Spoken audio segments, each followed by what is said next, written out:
Captain Hyun-woo Kim stood on the bridge of the Earth ship Perseverance, staring at the massive display screen before him. 200 alien warships surrounded Earth like a deadly metal cloud. Each ship was 3 times larger than anything humanity had ever built.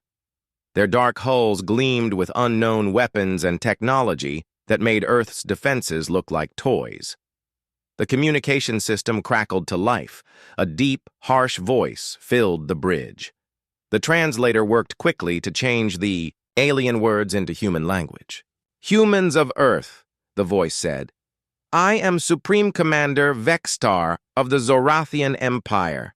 Your planet is now under our control. You have 72 hours to surrender completely." Hyun-woo felt his crew tense around him. Communications Officer Da Yun-yoon looked up from her station with wide eyes. Engineer Min-ho Choi stopped working on his console and turned to listen. The entire bridge fell silent except for the steady hum of the ship's engines. "You will give us all your resources," the alien commander continued. 80% of your people will work for us. Your armies will serve our empire. If you refuse, we will destroy your cities one by one until you agree." The transmission ended with a sharp click. For a moment, nobody spoke. Hyun-woo could hear his own heartbeat in the silence. "Captain," Da-won said quietly, "I'm getting similar messages being broadcast to every major city on Earth. They're showing the same ultimatum to everyone." Hyun-woo nodded slowly. He had expected this day might come, but not so soon. Humanity had only recently developed faster-than-light travel. They had built exactly one ship capable of traveling between stars. The Perseverance was humanity's first and only interstellar vessel. "Get me Admiral Park," Hyun-woo ordered. The screen flickered and showed the face of Admiral So-young Park. She looked tired and worried. Behind her, Hyun-woo could see the busy command center of Earth's United Defense Council. People rushed around carrying papers and shouting orders. "Captain Kim," Admiral Park said, "I assume you received the transmission." "Yes, Admiral. What are our options?" Admiral Park sighed heavily. "Not many. Our Earth-based defenses can't reach. They're ships. Our orbital stations have weapons, but nothing that could damage ships that size. We have fighter craft, but they would be destroyed before getting close enough to attack." "What about the Perseverance? 1 ship against 200? Admiral Park shook her head. "Captain, I know you're brave, but this isn't a fair fight. It's not even close to fair." Hyun-woo looked around his bridge. His crew of 12 was the best humanity could offer. Each person had trained for years to serve on humanity's first starship. They had explored 3 star systems and made peaceful contact with 2 alien races. Those aliens had been friendly, but they had also warned humanity about others who were not. "Admiral," Hyun-woo said, "what if we don't fight them the way they expect?" Before Admiral Park could answer, the ship's science officer spoke up. Dr. Jae-min Lee had been quiet since the alien transmission, but now he looked excited. "Captain," Dr. Lee said, "I have an idea, but it's very dangerous." "Everything is dangerous right now," Hyun-woo replied. "What are you thinking?" Dr. Lee moved to the main display. His fingers danced across the control panel, bringing up technical diagrams that most of the crew couldn't understand. "Our quantum cascade engine," Dr. Lee explained. "We've only used it for traveling between stars. But the engine doesn't just move us through space, it affects space-time itself." Admiral Park leaned forward on the screen. "Explain!" "Think of space-time like a piece of cloth," Dr. Lee said. "Normal engines push against the cloth to move forward. Our engine actually bends and twists the cloth. We could create distortions around the enemy ships." "What kind of distortions?" Hyun-woo asked. "Time distortions, space distortions, maybe even reality distortions. I don't know exactly what would happen because we've never tried it in combat." Weapons specialist Yoon-ji Han looked up from her station. "Dr. Lee, are you saying we could trap their ships in some kind of space-time bubble?" "Maybe. Or maybe we could slow down time around them, or speed up time around us. The mathematics are very complex, but theoretically possible. Admiral Park's image flickered as Earth's communication systems struggled with interference from the alien ships. Dr. Lee, what are the risks? Unknown, Dr. Lee admitted. We could lose the Perseverance. We could accidentally damage Earth. We could create a permanent distortion that affects the entire solar system. Or it might not work at all. The bridge fell silent again. Hyun-woo stared at the alien fleet on his display. Each ship carried enough firepower to level a continent. Together, they could easily destroy all life on Earth. Captain, Minho said from his engineering station, if we're going to try this, I need at least 6 hours to modify the engine systems. We don't have 6 hours, Da-un pointed out. The aliens said 72 hours for surrender, but they could attack any time. Actually, Security Chief Tae-wook, interrupted. They won't attack immediately. They want us to surrender, not fight. Destroying us completely would give them nothing. They need our resources and our people. Navigator Sung-min Kang nodded in agreement. Their formation suggests they're prepared for a siege, not an immediate assault. They want to show their power and let fear do their work. Hyun-woo made his decision. Dr. Lee, start working on the modifications. Minho, give him whatever he needs. Yoonji, prepare all weapon systems just in case. Everyone else, begin combat preparations. Admiral Park, Hyun-woo continued, I recommend you prepare Earth's defenses, but don't take any aggressive action. Let the aliens think we're considering surrender while we prepare our surprise. Admiral Park nodded grimly. Understood, Captain. But if this doesn't work, we'll all be dead or enslaved anyway, Hyun-woo said simply. At least this way, we go down fighting.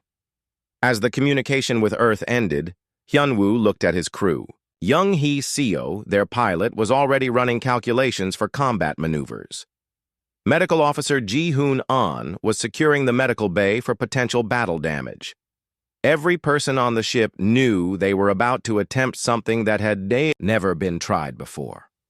Captain, Dr. Lee said, looking up from his calculations. There's something else. If we activate the quantum cascade engine at full power while surrounded by enemy ships, the effect might spread beyond our immediate area. What do you mean?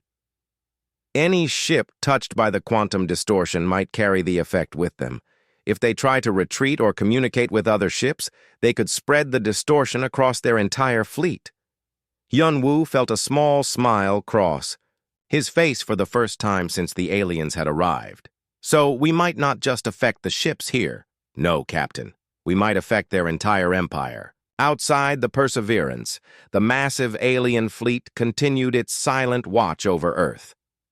Supreme Commander Vexitar sat in his command ship, confident that the primitive humans would surrender long before the deadline. His empire had conquered 43 worlds using the same tactic. Fear was much more efficient than actual warfare, but Vexitar had never encountered humans before. He had never met a species that preferred impossible odds to certain defeat. He was about to learn why humanity had survived everything their violent little planet had thrown at them. The countdown to humanity's deadline continued, but aboard the Perseverance, a different countdown had begun. Dr. Jaemin Lee worked frantically in the Perseverance's engine room. Sparks flew from open panels as he rewired connections that had never been designed for combat use. The quantum cascade engine hummed with dangerous energy behind thick protective barriers. Hand me the quantum stabilizer, he called to engineer Minho Choi. Minho passed him the device, his face covered in sweat despite the cool air. Dr. Lee, are you sure this won't blow up the ship? I'm not sure of anything, Dr. Lee admitted. But I'd rather die trying something impossible than live as a slave. Above them on the bridge, Captain Hyun-woo Kim watched the alien fleet through the main display. The Zorathian ships hadn't moved since delivering their ultimatum 18 hours ago. They hung in space like patient predators, waiting for humanity to accept defeat. Communications Officer Dayun Yun looked up from her station. "Captain, I'm intercepting more Zorathian transmissions. They're discussing troop deployment plans for after we surrender." "What are they saying?" "They're planning to land forces in major cities. They want to separate families and send the strongest humans to work in their mines on other worlds. Children and elderly people will be kept on Earth as hostages to ensure cooperation." Captain Hyun-woo felt anger burn in his chest. These aliens didn't just want to conquer Earth. They wanted to break humanity's spirit completely. Any word from their Supreme Commander? "He's been transmitting reports to what seems to be a larger fleet outside our solar system," Da-un replied. "From what I can understand, this invasion force is just a small part of their empire." That news made the situation even worse. If they somehow defeated this fleet, more would come. Much more. Navigator Sungmin Kong spoke up from his position. "Captain, I've been studying their formation. They're arranged in a perfect siege pattern. Every escape route from Earth is blocked." "But they've made one mistake," added Security Chief Tae-wook-oh. "They're not treating us as a real threat. Half their ships have powered down non-essential systems to conserve energy." Captain Hyun-woo nodded. The aliens' confidence might be their weakness. They had conquered so many worlds that they couldn't imagine a primitive species like humanity posing any real danger. In the Zorathian command ship, Supreme Commander Vextar studied reports about human military capabilities. His reptilian features showed amusement as he read about Earth's primitive weapons and small fleet of atmospheric fighters. "These humans are even weaker than the Kepler colonists," he told his second-in-command. "At least the Keplers had plasma, weapons. These humans still use chemical explosives." His tactical officer, a younger Zorathian named Tekmar, pointed to a display showing the Perseverance. "Supreme Commander, what about their single interstellar ship?" Vextar glanced at the image dismissively. "One ship? With 12 crew members? It's not even worth considering. Their technology appears to be at least 50 years behind ours." What Vextar didn't understand was that human technology had developed very differently than Zorathian science. The Zorathians had focused on bigger weapons, stronger armor, and more powerful engines. Humans had focused on doing impossible things with limited resources.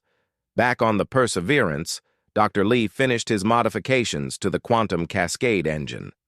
The device now looked like a mad scientist's experiment, with new components jury-rigged, to existing systems using spare parts and creative engineering. "Captain," Dr. Lee called over the ship's communication system, "I need you to see this." Captain Hyun-woo made his way to the engine room, followed by several other crew members. Dr. Lee stood beside his modified engine, looking both proud and terrified. "I've managed to amplify the quantum field generator by a factor of 10, Dr. Lee explained. "Instead of just bending space-time for travel, we can now create what I call a quantum cascade effect." "What does that mean exactly?" asked weapons specialist Yoon-ji Han. Dr. Lee activated a small holographic display. It showed a simulation of ships caught in expanding waves of distorted space. When we activate the engine at full power, it will create ripples in space-time itself. Any ship caught in these ripples will experience severe time distortion. They might move very slowly, or they might experience time moving backwards, or they might even phase in and out of our reality. Pilot Young-hee Seo stared at the simulation. "Dr. Lee, that looks like it affects a huge area." "Yes. The effect will start here and spread outward. Any ship it touches will carry quantum contamination. If those ships travel to other locations, they'll spread the effect further." Captain Hyun-woo felt a chill run down his spine. "You're talking about a weapon that could affect their entire fleet, even ships that aren't here." "Potentially, yes. But, Captain, I need to be clear about something. Once we start this reaction, I don't know how to stop it. The quantum cascade might continue spreading indefinitely. The engine room fell silent except for the steady hum of machinery. Everyone understood what Dr. Lee was saying. They were talking about a weapon that might destroy not just the Zorathian fleet, but potentially anything it came into contact with. Medical Officer Ji-Hoon An spoke up quietly. "What would happen to us?" "Unknown," Dr. Lee admitted. "We might be destroyed instantly. We might survive but be changed somehow. We might experience the same time distortions as the enemy ships." Captain Hyun-woo looked at each of his crew members. These 12 people represented the best of humanity. They had volunteered for the most dangerous mission in human history, knowing they might never return to Earth. "I won't order anyone to do this," Captain Hyun-woo said. "This is beyond any reasonable military order. If anyone wants to transfer to an escape pod and return to Earth, I'll understand completely." Nobody moved. Nobody spoke about leaving. "Captain," Engineer Minho said finally, "when I joined this crew, I knew we might die exploring the unknown. This is just a different kind of exploration." Navigator Sungmin nodded. "Besides, if we don't try this, we'll definitely become slaves or die anyway. At least this way we have a chance." Communications Officer Da-eun checked her instruments. Again. "Captain, the deadline is in 54 hours, but I'm detecting increased activity in the Zorathian fleet. They might be preparing to move sooner than expected." "What kind of activity?" "Troop transport ships are powering up. Landing craft are being prepared. I think they're getting ready to invade whether we surrender or not." That decided it. The Zorathians had never intended to honor their own deadline. They were just waiting for the right moment to attack. "Dr. Lee," Captain Hyun-woo said, "how long do you need to prepare the engine for quantum cascade activation?" 6 hours for final calibrations. But Captain, once we start, there's no going back. Then we better make sure we're ready. Captain. Hyun-woo turned to address his entire crew. "All hands, prepare for combat operations. This is not a drill. In 6 hours, we're going to show these aliens why humanity has survived everything the universe has thrown at us." As the crew scattered to their stations, Captain Hyun-woo remained in the engine room with Dr. Lee. The modified quantum cascade engine hummed with barely contained energy, waiting to unleash forces that might change the fate of both species, forever. Outside, the Zorathian fleet continued its patient siege, unaware that humanity's single ship was about to teach them a lesson about underestimating desperate enemies. The 72-hour deadline passed in silence. Captain Hyun-woo Kim stood on the bridge of the Perseverance, watching as the Zorathian fleet began to move. Giant troop transport ships descended toward Earth's atmosphere, while escort vessels powered up their weapon systems. "They're not waiting for our answer," Communications Officer Da-Yoon reported. "Zorathian landing craft are approaching major cities. London, New York, Tokyo, and Moscow are all targeted. Admiral Park is requesting immediate assistance," added Navigator Sungmin Kang. "Earth's orbital defenses are engaging the enemy, but they're being overwhelmed." Captain Hyun-woo watched the battle unfold on his displays. Earth's space stations fired missiles and energy beams at the massive alien ships, but their weapons barely scratched the Zorathian armor. Human fighter craft swarmed around the invasion fleet like angry insects, but the aliens swatted them aside with casual ease. "Dr. Lee," Captain Hyun-woo called to the engine room. "Are we ready?" "Quantum cascade engine is charged and calibrated," came the reply. "All safety protocols have been disabled. We're ready to activate on your command." "Engineer." Minho Choi looked up from his console. "Captain, once we start this, our normal engines will be offline. We won't be able to retreat." "We're not retreating," Captain Hyun-woo said firmly. "Pilot Seo, take us into the center of their formation." Young-hee Seo's hands flew over her controls. The Perseverance accelerated toward the Zorathian fleet, its single human ship racing toward 200 alien warships like a moth diving into a flame. Aboard the Zorathian command vessel, Supreme Commander Vexatar noticed the approaching human ship with amusement. "The humans are sending their only interstellar vessel to attack us," he told his bridge crew. How pathetically brave. Tactical Officer Tekmar studied his displays. "Supreme Commander, should we destroy it?" "No," Vextar replied. "Capture it instead. I want to examine their primitive technology. Besides, destroying their only advanced ship might break their spirit completely." Vextar ordered 20 Zorathian warships to surround the Perseverance. Each alien vessel was 3 times larger and carried weapons that could vaporize the human ship in seconds. It seemed like an impossible situation. "They're moving to surround us," Security Chief Tae-wook-oh reported. "We're going to be trapped in the center of their formation." "Perfect," Captain Yunwoo said. "That's exactly where we want to be." The Perseverance slowed as it reached the center of the Zorathian fleet. Alien ships surrounded them on all sides. Their weapons powered but not firing. The Zorathians wanted to capture, not destroy. "Dr. Lee," Captain Hyunwoo spoke into his communicator. "Activate the quantum cascade engine. Full power." "Activating now," Dr. Lee replied. "All crew, prepare for unknown effects."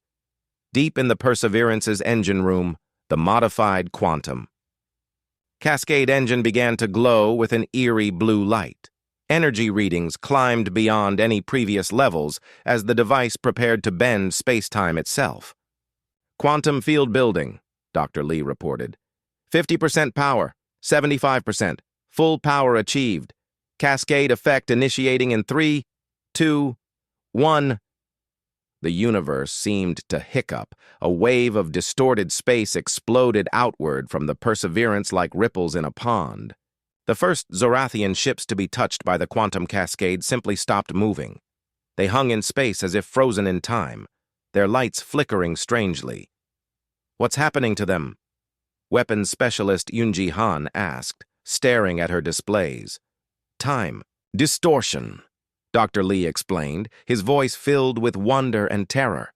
"Those ships are experiencing time at a different rate than we are. From their perspective, everything around them is moving incredibly fast. More ships were caught by the expanding quantum field.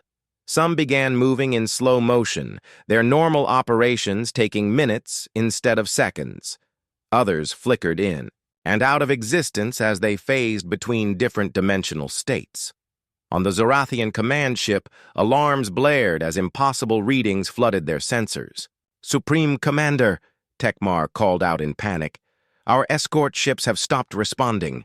Their energy signatures are fluctuating in ways that shouldn't be possible." Vextar stared at his displays in confusion. Half his fleet was behaving as if the laws of physics had suddenly changed.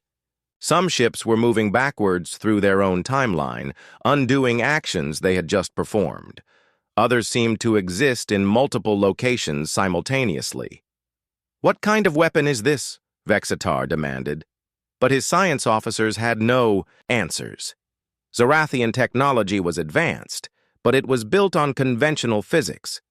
They had never encountered anything that could alter the fundamental structure of space-time itself.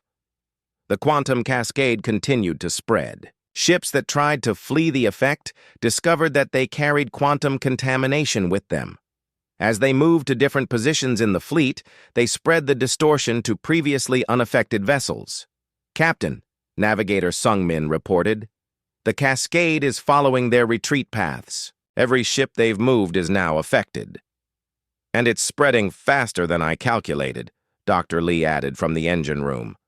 "The quantum contamination is using their own movement to accelerate the effect." Captain Hyunwoo watched as chaos consumed the once organized Zorathian formation. Ships collided with their own past positions. Communication between vessels became impossible as they operated in different time streams. Some Zorathian warships fired their weapons, only to discover that the energy beams moved backwards in time and struck their own ships. "Captain," Communications Officer Da Yoon said urgently, "I'm receiving transmissions from the Zorathian fleet. They're asking us to stop. Put it through." Supreme Commander Vextar's image appeared on the main screen, but it flickered and distorted as quantum effects interfered with the transmission. The proud alien commander looked confused and frightened. "Human vessel," Vextar said, his translator, struggling with the temporal distortions. "What have you done? Our ships are... Our reality is breaking apart." "You came here to conquer Earth," Captain Hyunwoo replied calmly. "You threatened to enslave humanity. This is our response." "Stop this weapon immediately," Vextar demanded, but his voice carried desperation instead of authority. We will consider negotiating terms." "The cascade effect cannot be stopped," Dr. Lee interjected. "It will continue spreading until it runs out of contaminated matter to affect." Vextar's reptilian features showed an emotion that Captain Hyunwoo had never expected to see from the alien commander. "Fear. You don't understand," Vextar said. "If this effect spreads to our support ships, it will follow our communication and supply lines back to other Zorathian fleets. It could affect our entire empire." "That's exactly what we understand," Captain Hyunwoo replied. "The transmission cut off as quantum interference made communication impossible. Around them, the Zorathian fleet continued to dissolve into chaos. Some ships aged centuries in minutes, their hulls corroding and systems failing as time accelerated around them. Others became locked in causal loops, repeating the same actions. Endlessly.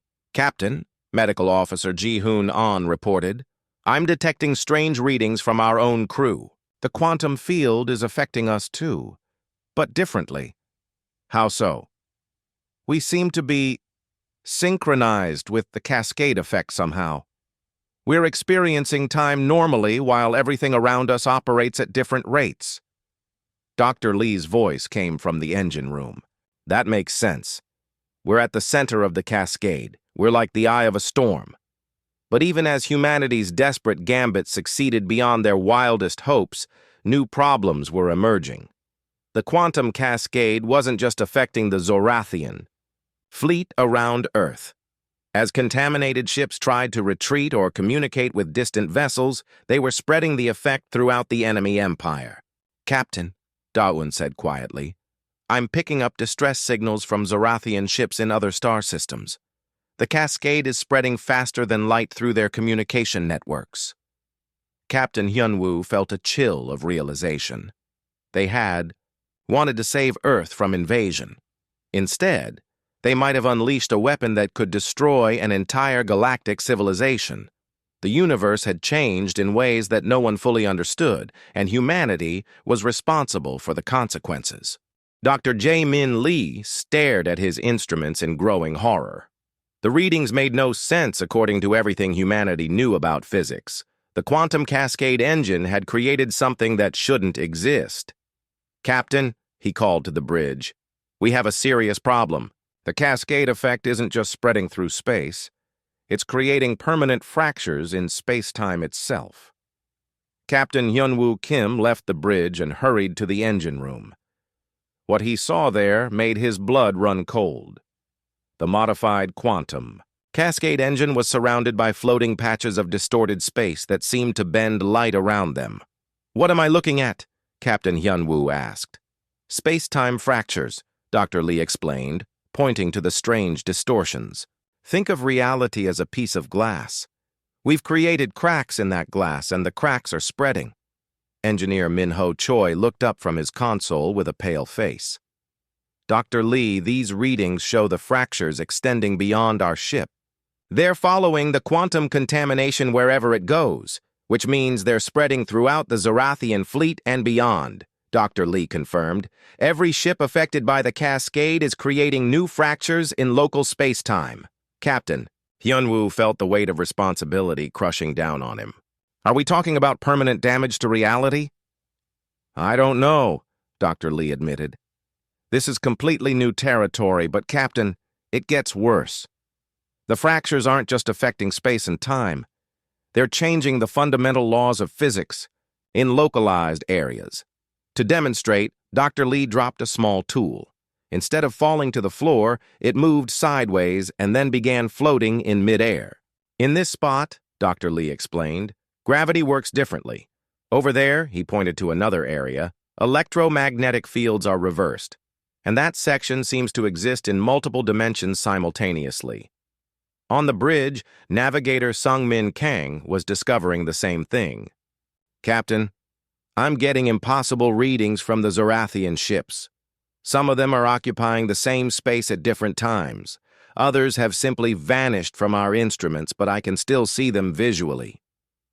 Pilot Young Hee Seo tried to maneuver the Perseverance away from the center of the effect, but found that her controls weren't responding normally. "The ship's movement systems are affected too. When I tell the engines to go forward, sometimes we move backwards. Sometimes we move in directions that don't exist." In the chaos of the Zorathian fleet, the situation was even worse. Supreme Commander Vextar's command ship experienced reality warping effects that his reptilian mind couldn't process. His bridge officers reported events that contradicted each other. Supreme Commander, Tactical Officer Tekmar, said, "The human ship has fired weapons at us." "No, sir," another officer interrupted. "The human ship hasn't moved since the effect began." "Both reports are correct," added a third officer, confusion clear in his voice. "In one timeline they fired, in another they didn't. We're experiencing multiple realities simultaneously." Vextar's personal bodyguard suddenly aged 50 years in the span of a few seconds, then reverted to his original age, then split into 3 copies of himself. Each copy experienced time at a different rate. "Get me a communication link to the human ship," Vextar ordered desperately. "Sir, we've been trying for the past hour." "No, sir, we just started trying 30 seconds ago." "Both statements are true," added the communications officer. "Time isn't working properly anymore." Aboard the Perseverance, communications officer Da Eun-yoon was receiving fragments of transmissions from across the Zorathian Empire. What she heard made her sick with worry. "Captain," she reported, "I'm getting distress signals from Zorathian ships in at least 12 different star systems. The cascade effect has spread along their communication networks and supply lines." "What are they reporting?" Captain Hyun-woo asked. "Entire fleets are experiencing the same space-time fractures we're seeing here. Some Zorathian colonies are reporting that their suns are aging rapidly, then reversing to younger states, then aging again. Others say that gravity has stopped working normally." Dr. Lee's voice came from the engine room. "Captain, I need to show you something urgent." Captain Hyun-woo returned to find Dr. Lee pointing at a holographic display that showed the spreading cascade effect. Red dots marked areas where space-time fractures had been detected. "The effect isn't just random," Dr. Lee explained. "It's following patterns. Wherever Zorathian ships have traveled, wherever they've established communication links, wherever, they've set up supply routes. The cascade follows those paths like a virus following nerve pathways." "How far has it spread?" "Based on these readings, at least 40 star systems are affected, and it's accelerating. Each new system affected spreads the cascade to its neighbors." Medical Officer Ji-hoon An joined them in the engine room. "Captain, I've been studying the effects on our crew. We're changing too." "What do you mean?" "We're becoming synchronized with the quantum fluctuations. Our bodies are adapting to exist in multiple time streams simultaneously. We're still human, but we're becoming something more." To demonstrate, Ji-hoon reached toward one of the space-time fractures. His hand passed through it and emerged from a different fracture across the room. "We can move through the quantum distortions without being harmed. We can exist in multiple realities at once." Captain Hyun-woo tested it himself, reaching toward a floating patch of distorted space. His hand disappeared and reappeared behind him. But more than that, he could feel himself existing in several different timelines simultaneously. In one timeline, the battle had never happened. In another, Earth had already been conquered. In a third, humanity had developed quantum technology centuries earlier. "We're not just surviving the cascade," Captain Hyun-woo realized. "We're becoming part of it." Security Chief Tae-wook-oh's voice crackled over the communication system. "Captain, you need to see what's happening to the Zorathian ground forces." Captain Hyun-woo returned to the bridge to find chaos on the main display. The Zorathian troops that had landed on Earth were experiencing the same reality distortions as their ships. Some soldiers aged rapidly and died, then came back to life as younger versions of themselves. Others split into multiple copies that existed in different timelines. The effect has reached Earth's surface, weapons specialist Yoon Ji-han reported, but it's not affecting humans the same way it affects the Zorathians. How so? Human civilians near the Zorathian landing sites are experiencing minor time distortions, but they're adapting quickly. The Zorathians are becoming lost in temporal loops and dimensional shifts. Dr. Lee's voice came from the engine room again. Captain, I think I understand what's happening. The cascade effect is somehow biologically selective. It affects different species in different ways. Explain. Human neural patterns seem to be naturally compatible with quantum consciousness states. We can adapt to existing in multiple realities, but Zorathian biology is built for single timeline existence.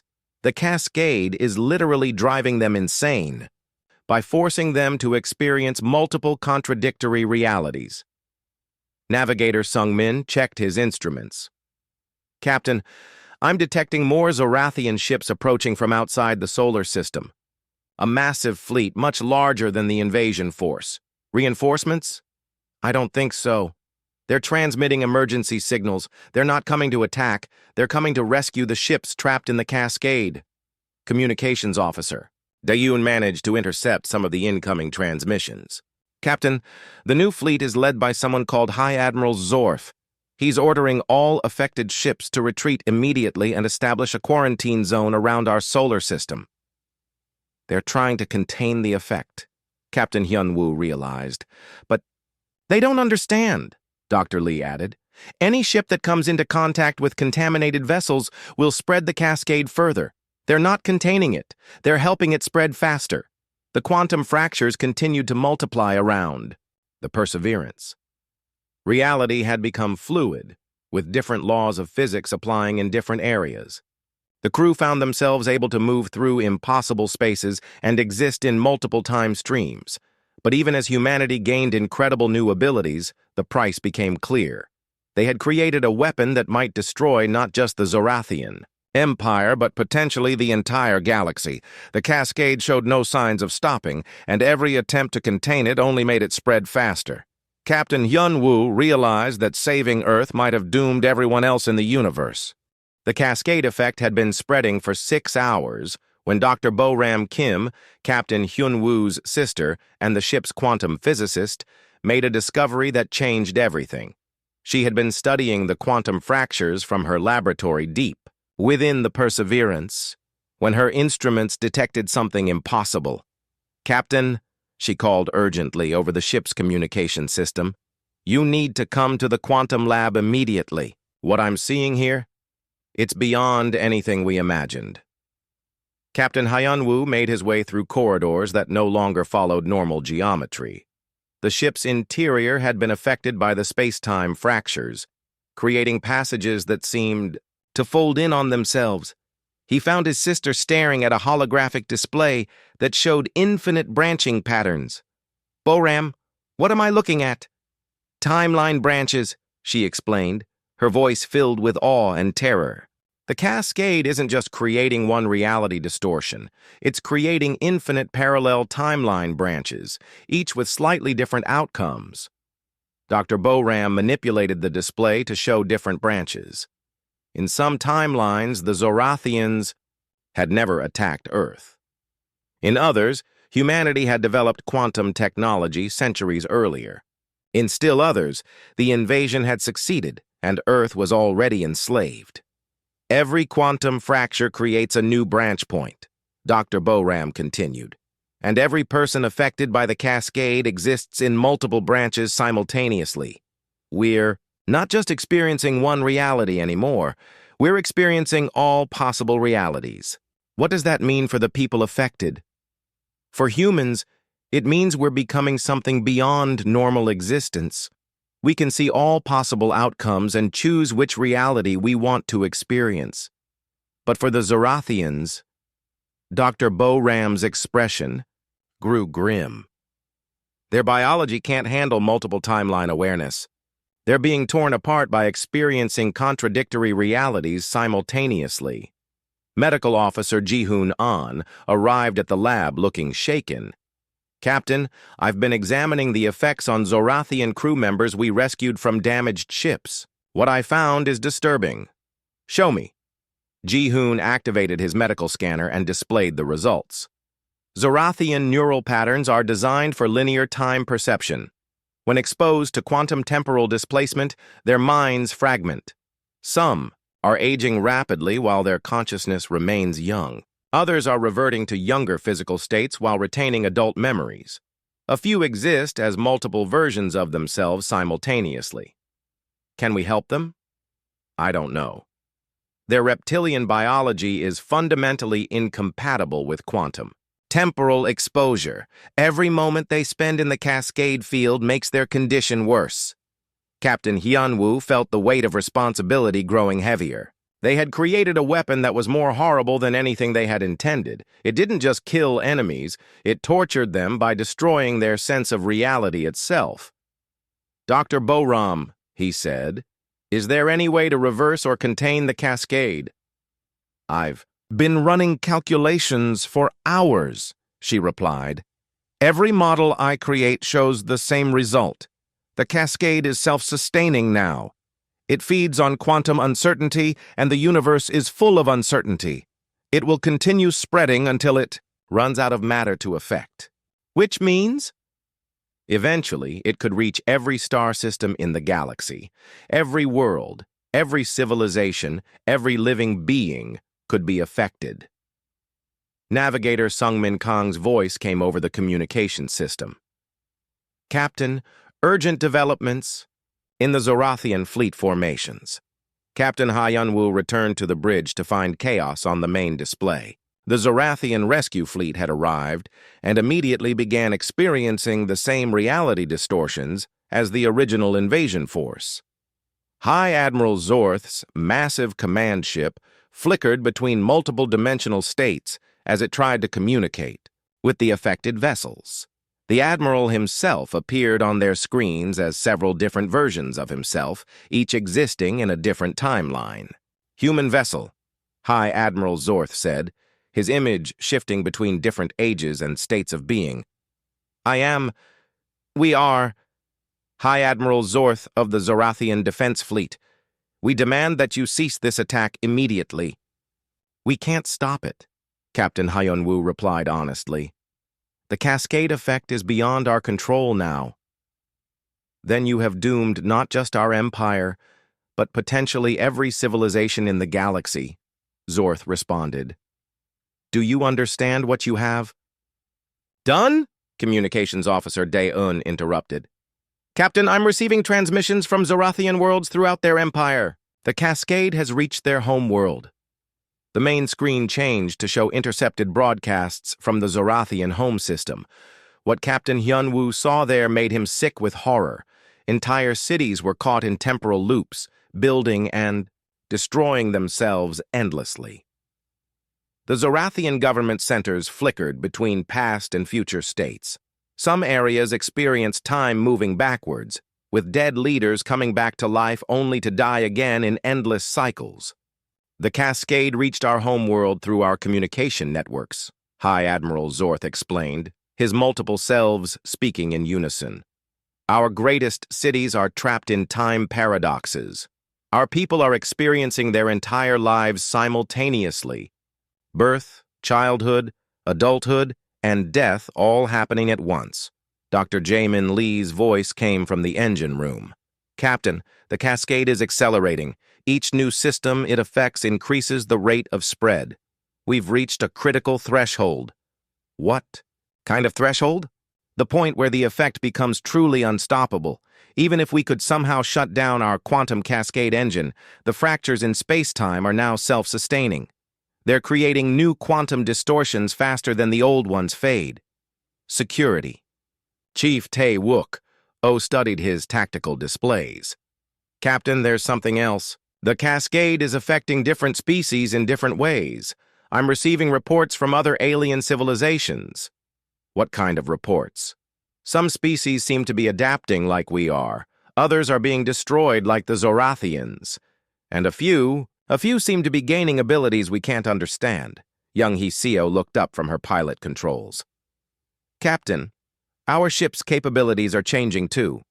I can navigate through the quantum fractures now, moving between different timeline branches, at will. We're not just traveling through space anymore. We're traveling through possibility itself. The implications hit Captain Hyunwoo like a physical blow.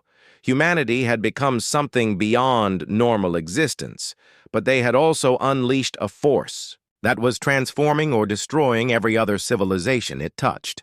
High Admiral Zorth, Captain Hyunwoo addressed the Zorathian commander. What do you want from us? Help, Zorth replied, all of his timeline versions speaking the same word with desperate sincerity. We cannot stop this cascade, but perhaps together we can find a way to contain it. Why should we trust you? Your empire came here to enslave us. Because, Zorth said, his multiple selves flickering between states of pride and humility, if this cascade continues spreading, there will be no empires left to rule, no worlds left to conquer, no civilizations left to exist. We are all facing extinction. Weapons specialist Yoon-ji Han checked her systems. Captain, our weapons have been transformed by the cascade too. We're no longer just carrying conventional armaments. We have the ability to manipulate reality itself. And that's exactly the problem, Dr. Boram said, rejoining them on the bridge. We've become beings capable of reshaping the universe, but we're still thinking like the limited humans we used to be. Every decision we make now affects infinite timeline branches. Captain Hyun-woo looked around at his crew. His friends, who had volunteered for a simple exploration mission and instead become something beyond human comprehension. They had gained incredible power, but at a cost that might destroy everything they had ever wanted to protect. Dr. Boram, he said quietly, is there any scenario in your calculations where this ends well? She was quiet for a long moment before answering. There is one possibility, but it would require us to make a choice that no human has ever had to make before. What choice? Whether to remain human or become something else entirely. The cascade had been spreading for 12 hours when Supreme Commander Vextar did something that no Zorathian leader had done in over 1,000 years of conquest. He transmitted a formal request for mercy to the human ship that had destroyed his empire. Captain Hyun-woo Kim listened to the transmission on the bridge of the Perseverance. The once proud alien commander appeared on screen as multiple versions of himself, each flickering between different ages and states of existence. Some versions showed him as the arrogant conqueror who had threatened Earth. Others showed him as a desperate leader watching his civilization crumble. Captain Kim of the human vessel. Perseverance, Vextar said, his multiple voices speaking. In unison, I am. We are Supreme Commander Vextar of what remains of the Zorathian invasion fleet. We formally request mercy. The bridge of the Perseverance fell silent. Communications Officer Da Yun-yoon stared at her instruments in disbelief. Navigator Sungmin Kang looked up from his displays with wide eyes. No one had expected this moment. Commander Vextar, Captain Hyun-woo replied carefully. 18 hours ago you threatened to enslave my entire species. Yes, Vextar admitted, his timeline-split consciousness experiencing shame across multiple realities. We came to your world as conquerors. We believed you were inferior. We were wrong. What are you asking for? Help us stop this cascade before it destroys everything, Vextar pleaded. Our homeworld is trapped in temporal paradoxes. Our colonies are experiencing reality fractures. Billions of our people are lost in timeline loops, living and dying and living again endlessly. Dr. Jae-min Lee's voice came from the engine room. "Captain, I'm receiving similar transmissions from across the galaxy. The cascade has reached at least 60 star systems. Other alien civilizations are also requesting assistance," Medical Officer Ji-hoon An reported from his station. "Captain, I've been monitoring the biological effects on different species. The Zorathians are among the worst affected. Their neural structure makes them highly vulnerable to quantum temporal displacement. Show me what's happening to them." Ji-hoon activated the main display to show medical scans of affected Zorathians. What Captain Hyun-woo saw made his stomach turn. The aliens weren't just experiencing multiple timelines. They were being physically torn apart by the experience. Some aged and died, then reverted to children, then aged again in endless cycles. Others split into multiple copies of themselves that existed in different states of time. Their reptilian nervous systems evolved for linear time perception, Ji-hoon explained. When forced to experience multiple timelines simultaneously, their minds fragment. They're conscious of every possible version of their lives happening at once. Can we help them? Not while they remain exposed to the cascade field. The longer they're affected, the worse their condition becomes. Security Chief Tae-wook. Oh looked up from his tactical displays. "Captain, I'm detecting something new. The Zorathian fleet is changing." "What do you mean?" "Their ships are adapting to the cascade effect, but not in the same way we did. Instead of gaining quantum abilities, they're becoming unstable. Some vessels are aging centuries in minutes. Others are reverting to earlier technological states. Pilot Young-hee SEO tested her navigation controls. Captain, I can move us through the quantum fractures to get closer to their ships. We might be able to help some of their crew." "Do it." The Perseverance moved through impossible geometry, traveling between timeline branches to reach a damaged Zorathian cruiser. Through the viewports, they could see alien crew members trapped in temporal distortions, experiencing their entire lives in accelerated or reversed time. "Transporter room, this is the captain," Hyun-woo spoke into his communicator. "Can we beam some of the affected Zorathians aboard?" Engineer Min-ho Choi responded from the transporter station. "I can try, but the quantum interference is making it extremely difficult. We might only be able to save a few." "Do what you can." 3 Zorathian crew members materialized on the Perseverance, but they were clearly suffering from severe temporal displacement. One was aging rapidly, another was flickering between different ages, and the third existed as multiple copies of himself. Dr. Bo-ram Kim met them in the medical bay along with Ji-hoon.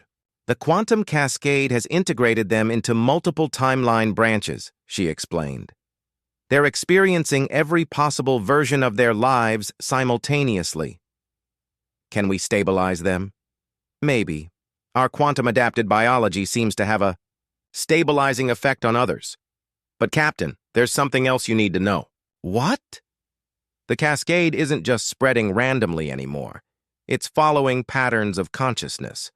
The more aware a being is of the quantum distortions, the faster the effect spreads to them and those around them." Captain Hyun-woo felt a chill of realization. "You're saying that by becoming aware of the cascade, beings are making it worse?" "Exactly. Fear and confusion about the quantum effects accelerate the timeline fractures. Only species that can accept and adapt to multiple reality states can resist the destructive aspects." Weapons specialist Yoon-ji Han studied her modified weapons systems. "Captain, our armaments have evolved beyond normal energy weapons. I can now fire quantum disruptors that target specific timeline branches. We could potentially eliminate the destructive aspects of the cascade while preserving the beneficial effects. But that would require incredible precision," Dr. Jamin added from the engine room. "One mistake could make the cascade even worse." High Admiral Zorth's transmission interrupted their discussion. The Zorathian leader appeared on screen, his multiple timeline selves showing increasing desperation. "Captain Kim," Zorth said, "we have lost contact with 47 of our core worlds. The cascade has reached the heart of our empire. Our government, our military, our entire civilization is collapsing into temporal chaos." "What do you expect?" Us to do about it? You created this weapon. Surely you can control it. We never intended for this to happen, Captain Hyunwoo replied honestly. We were trying to save our world from invasion. We didn't know the cascade would spread beyond your fleet. Yet it has spread, Zorth said bitterly. And now all of us pay the price. Communications Officer Da-un looked up from her station. Captain, I'm receiving distress calls from non-Zorathian civilizations as well. The cascade has reached the Altarian Trade Federation, the Crystal Collective, and at least 12 other alien governments. What are they reporting? Mixed effects. Some species are adapting like we did, others are being destroyed like the Zorathians. A few are reporting that their technology is evolving in unexpected ways. Dr. Bo-Ram studied her quantum analysis displays. Captain, I think I understand what's happening. The cascade effect is acting like an evolutionary pressure. Species that can adapt to quantum consciousness are gaining incredible abilities. Those that can't are being eliminated. You're talking about artificial selection on a galactic scale. Yes. We've accidentally created a force that's reshaping the entire galaxy based on each species' ability to handle quantum reality. Navigator Sung Min checked his long-range sensors. Captain, there's something else. The cascade is spreading faster than light through subspace communication networks. Every attempt by affected civilizations to call for help is actually spreading. The effect further. The weight of infinite consequences pressed down on Captain Hyunwoo's shoulders. They had started with a simple goal: protect Earth from invasion. Instead, they had become responsible for the transformation or destruction of every civilization in the galaxy. Supreme Commander Vextar, Captain Hyunwoo addressed the broken alien leader. If we work together, we might be able to find a solution, but it will require your empire to accept that the old relationship between our species has changed forever. Changed how? You came here as conquerors. If we save your civilization from the cascade, you'll owe your existence to the species you tried to enslave. Vextar's multiple timeline selves considered this for a moment before responding with desperate humility. Captain Kim, if you can save our people from this quantum hell, the Zorathian Empire will serve humanity for 1,000 generations. But Captain Hyunwoo was no longer sure that saving the Zorathians was the right choice. The cascade was reshaping the galaxy, and perhaps it was time for the age of galactic empires to end. Dr. Jae-min Lee stood before the modified quantum cascade engine with tears streaming down his face. The readings on his instruments told a story that no human had ever wanted to write. After 18 hours of desperate calculations, he had found only one way to stop the cascade from consuming the entire galaxy. Captain, he called over the ship's communication system, I need you in the engine room, and bring the entire crew. Captain Hyunwoo Kim gathered his 11 companions and made their way through corridors that had become passages between realities. The Perseverance itself was no longer entirely bound by normal physics.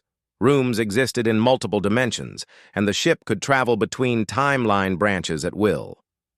When they arrived in the engine room, Dr. Lee stood beside a holographic display showing the cascade spread throughout the galaxy. Red indicators marked affected systems, and there were far too many of them. Tell me you found a solution, Captain Hyunwoo said. I found a solution, Dr. Lee replied quietly. But you're not going to like it.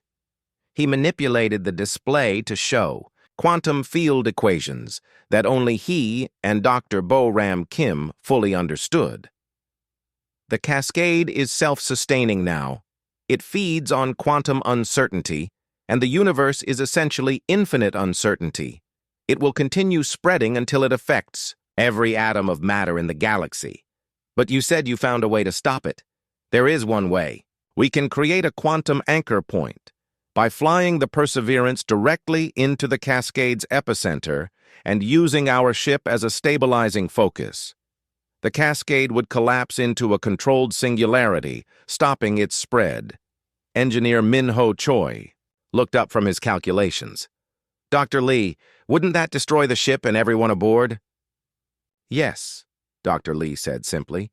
We would have to sacrifice ourselves to save the galaxy. The engine room fell silent except for the humming of machinery. Each crew member understood what Dr. Lee was proposing. They could stop the cascade that threatened to destroy every civilization in the galaxy, but only by giving up their own lives. There has to be another way, Medical Officer Ji-Hoon An said desperately. Dr. Boram shook her head. I've run the calculations from every possible angle. The quantum mathematics are absolute. Either we sacrifice ourselves to create an anchor point, or the cascade continues until it destroys everything. What about evacuating the crew? Navigator Sung-Min Kang suggested. Could we program the ship to fly into the epicenter without us aboard? No, Dr. Lee explained. The anchor point requires conscious quantum-adapted beings to stabilize it. Our transformed consciousness is what makes the plan possible. Without us aboard, it won't work. Captain Yunwoo looked at each of his crew members. These people had volunteered for humanity's first interstellar exploration mission. They had signed up to discover new worlds and make peaceful contact with alien civilizations. Instead, they had become weapons of unimaginable destruction and the galaxy's only hope for salvation. I won't order anyone to do this, Captain Hyunwoo said firmly. This is beyond any reasonable military command. If anyone wants to transfer to an escape pod, Captain, Pilot Young Hee SEO interrupted, where would we go? If the cascade continues spreading, there won't be anywhere safe in the galaxy. Besides, added Communications Officer Da Un-yoon, we're responsible for this situation. We activated the quantum cascade engine. We're the ones who have to fix it. Security Chief Tae-wook. Oh checked his tactical displays one more time. Captain, we're receiving transmissions from civilizations across the galaxy. The cascade has reached over 100 star systems. Billions of beings are trapped in temporal paradoxes or timeline fragments. Show me. The main display changed to show intercepted transmissions from affected worlds. Captain Hyunwoo saw cities caught in endless loops of construction and destruction. He saw alien families aging and dying and being reborn in infinite cycles. He saw entire planetary governments frozen in quantum stasis, unable to act because they existed in too many contradictory realities simultaneously. This is our fault, weapons specialist Yoon Ji-han said quietly. We did this to them. We were defending Earth, Engineer Minho pointed out. The Zorathians came to enslave us. But we never intended to destroy an entire galaxy, Dr. Boram replied. Good intentions don't change the consequences of our actions. A new transmission interrupted their discussion. Admiral So-Young Park appeared on screen from Earth's command center, but her image flickered with quantum interference. Captain Kim, Admiral Park said, we're receiving reports that the cascade has reached the outer edges of our solar system. Earth itself will be affected within 6 hours. Admiral, we found a way to stop the cascade, but it requires sacrificing the Perseverance and her crew, Admiral Park finished. Dr. Lee transmitted his calculations to our scientists. They confirm his conclusions. Captain Yunwoo felt his heart sink. You're ordering us to do this? I'm not ordering anything, Admiral Park replied. This decision has to be yours. But, Captain, if you don't act, Earth will experience the same temporal chaos we've seen throughout the galaxy. The transmission ended, leaving the crew alone with their impossible choice. They could save the galaxy by sacrificing themselves, or they could try to find another solution while billions of beings continued to suffer in quantum hell. There's something else, Dr. Lee said reluctantly. Even if we successfully create the quantum anchor point, the effects won't be completely reversible. Some of the changes caused by the cascade will be permanent. What kind of changes? Species that have adapted to quantum consciousness like us will retain their abilities. Technology that has been transformed by the cascade will remain transformed. And some of the space-time fractures will become stable, creating permanent passages between realities. Dr. Boram nodded in agreement. We're not just talking about stopping the cascade, we're talking about fundamentally changing the nature of reality in this galaxy. Navigator Sungmin studied the quantum field readings. Dr. Lee, if we do this, what happens to the Zorathians and other species that couldn't adapt to the cascade? They would be stabilized in their normal timeline states. The quantum paradoxes would end, and they could return to normal existence. But they would also lose any enhanced abilities they might have gained. Supreme Commander Vextar's transmission suddenly filled their screens. The Zorathian leader appeared as only one version of himself now, suggesting that his multiple timeline states were beginning to collapse. Captain Kim, Vextar said urgently, our scientists have detected massive quantum fluctuations around your vessel. Are you preparing to attempt something? We're considering our options, Captain Hyun-woo replied carefully. Please, Vextar said with desperate sincerity. Whatever you're planning, do it quickly. My people are dying in ways that shouldn't be possible. We're watching our civilization tear itself apart across infinite timelines. Commander Vextar, Captain Hyun-woo said, if we save your empire from the cascade, what guarantee do we have? That you won't return to your conquering ways? Captain, Vextar replied, after experiencing what your species is capable of, the Zorathian Empire will never again consider humans as inferior beings to be conquered. We have learned humility. The crew of the Perseverance looked at each other, each person understanding the weight of the decision before them. They held the power to save or doom an entire galaxy. The quantum cascade had made them into beings, capable of reshaping reality itself. But it had also made them responsible for consequences beyond human comprehension. Dr. Lee, Captain Hyun-woo said finally, how long do we have to make this decision? The cascade will reach critical mass in 4 hours. After that point, even our sacrifice might not be enough to stop it. Captain Hyun-woo closed his eyes and tried to imagine the billions of beings throughout the galaxy who were depending on 12 humans to save them from a fate worse than death. The responsibility was crushing, but there was no one else who could make this choice. All hands, he announced over the ship's communication system. Prepare for our final mission. The Perseverance flew toward the heart of the quantum cascade, like a small candle approaching the sun. Captain Hyun-woo Kim stood on the bridge with his crew of 11, watching as reality itself bent and twisted around their ship. They had 3 hours before the cascade reached critical mass and became truly unstoppable. All stations report ready, Navigator Sung-min Kang announced. Quantum field generators are charged to maximum power. Dr. Jae-min Lee's voice came from the engine room. Captain, I'm detecting something unexpected.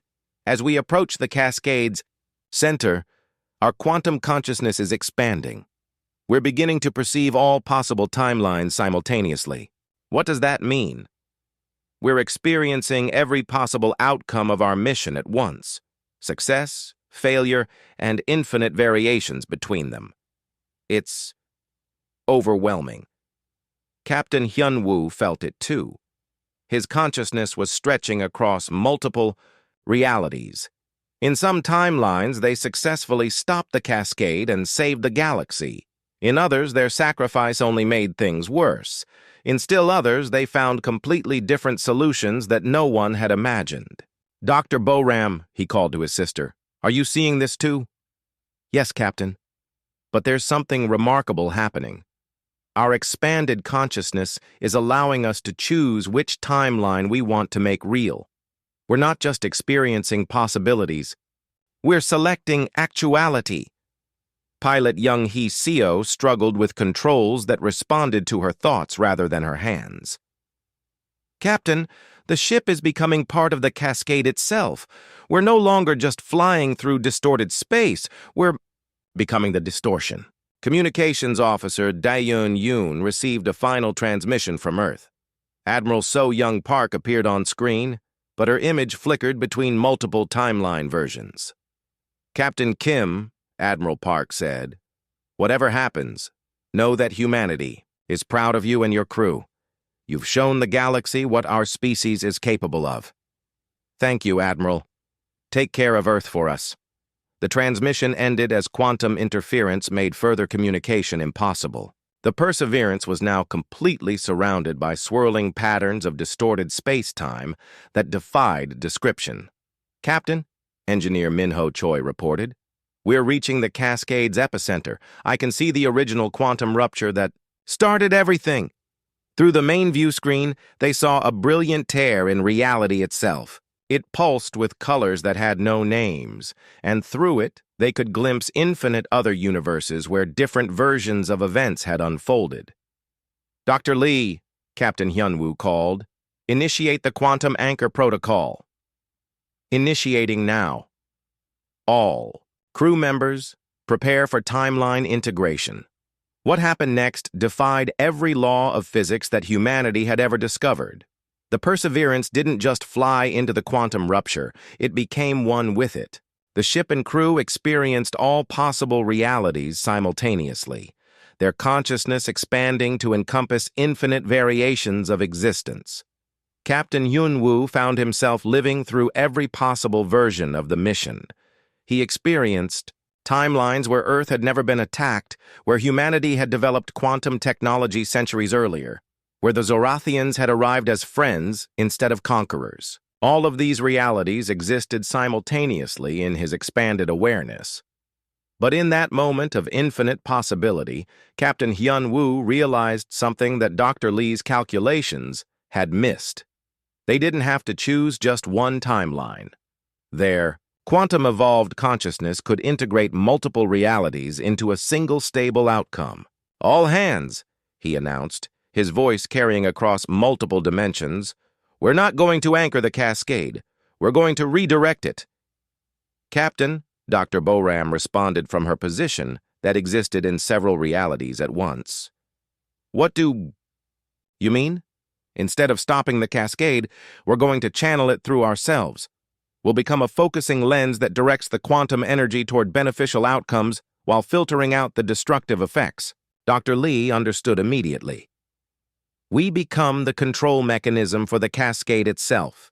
Instead of random quantum chaos, we create directed quantum evolution." The Perseverance transformed into something beyond a mere starship. It became a nexus, point where infinite realities converged and were shaped by human will and consciousness. The 12 crew members found themselves changed into beings that existed partially in normal reality and partially in quantum possibility space. The effects spread outward from their position like ripples in the fabric of existence itself. But, instead of random destruction, the Cascade now carried purpose and control. Throughout the galaxy, the chaotic effects of the quantum cascade began to stabilize. Zorathian ships that had been trapped in temporal loops found themselves returned to normal time, but their technology had been fundamentally transformed. Instead of weapons designed for conquest, their vessels now carried quantum research equipment and peaceful exploration tools. On the Zorathian homeworld, Supreme Commander Vextar experienced the Cascade's transformation firsthand. The multiple, timeline versions of himself merged into a single consciousness that retained memories of all possible outcomes. He understood what his empire had become and what it could never be again. "This is Supreme Commander Vextar to all Zorathian forces," he transmitted throughout the empire. "The age of conquest is over. We have been given a second chance by beings far greater than ourselves. From this day forward, the Zorathian Empire becomes the Zorathian Exploration Alliance." Similar transformations occurred throughout the affected regions of the galaxy. The Crystal Collective found their crystalline technology enhanced with quantum properties that allowed instantaneous communication across any distance. The Altarian Trade Federation discovered that their ships could now travel between parallel realities to find the best possible trade routes. But the most profound changes happened to the species themselves. Those who could adapt to quantum consciousness like humanity, gained abilities that bordered on the divine. They could perceive multiple realities, manipulate matter at the quantum level, and travel through dimensions that normal physics said couldn't exist. Species that couldn't adapt, like the Zorathians, were stabilized in enhanced versions of their normal states. They retained their original consciousness, but gained access to technologies that would have taken them millennia to develop naturally. Captain, Medical Officer Ji-Hoon An reported from his transformed station, "I'm monitoring the biological effects across the galaxy. The cascade is no longer causing temporal displacement or reality fragmentation. Instead, it's accelerating beneficial evolution." "And the perseverance?" Captain Hyun-woo asked. "We've become something new," Dr. Bo-ram replied. "We exist simultaneously in normal space and quantum possibility space. We're still human, but we're also guardians of galactic reality." Navigator Sung-min checked sensors that now perceived dimensions beyond normal space-time. "Captain, I'm detecting stable quantum passages throughout the galaxy. The cascade has created permanent gateways between star systems that allow instantaneous travel. Communications are being re-established," added Da-yoon. "I'm receiving messages from civilizations that were previously isolated by the distances between stars. The galaxy has become smaller." Captain Hyun-woo realized that they had accidentally created the foundation for a truly galactic civilization. The quantum passages would allow species to interact and cooperate in ways that had never been possible before. "Captain, Security. Chief Tae-wook," Oh reported, "I'm detecting a transmission from Admiral Park on Earth." Admiral Park appeared on their screen, but she looked different now. Like all humans, she had been touched by the Cascade's transformation. Her eyes held depths that suggested expanded consciousness. "Captain Kim," Admiral Park said, "we're reading stable quantum fields throughout the solar system. Earth has been transformed, but not damaged. Our scientists are reporting that human consciousness has evolved to naturally perceive quantum possibilities." "What does that mean for humanity, Admiral?" "It means we're no longer limited to single timeline existence. We can perceive possible futures and choose the ones we prefer. Humanity has become the galaxy's first quantum-conscious species." "And our mission?" "Your mission has evolved, Captain. The Perseverance has become something beyond a starship. You and your crew are now the guardians who ensure that the quantum reality network remains stable and beneficial." Captain Hyun-woo looked around at his crew. They had started as 12 humans on an exploration mission. They had become something far greater, beings capable of maintaining the balance between infinite possibilities and stable reality. "Supreme Commander Vex-Tar is requesting permission to approach," Communications Officer Da-eun announced. Vex-Tar appeared on screen, but he looked different now. The arrogance was gone, replaced by genuine humility and wonder. "Captain Kim," Vex-Tar said, "We owe you an apology that can never be adequate. We came to your world as conquerors, and you responded by transforming us into something better than we ever imagined possible." "Commander Vex-Tar," Captain Hyun-woo replied, "what happened here changed all of us. The question now is what we do with these changes. The Zorathian people formally request to join whatever alliance or organization humanity chooses to create. We offer our complete loyalty and our transformed technology in service to the greater good."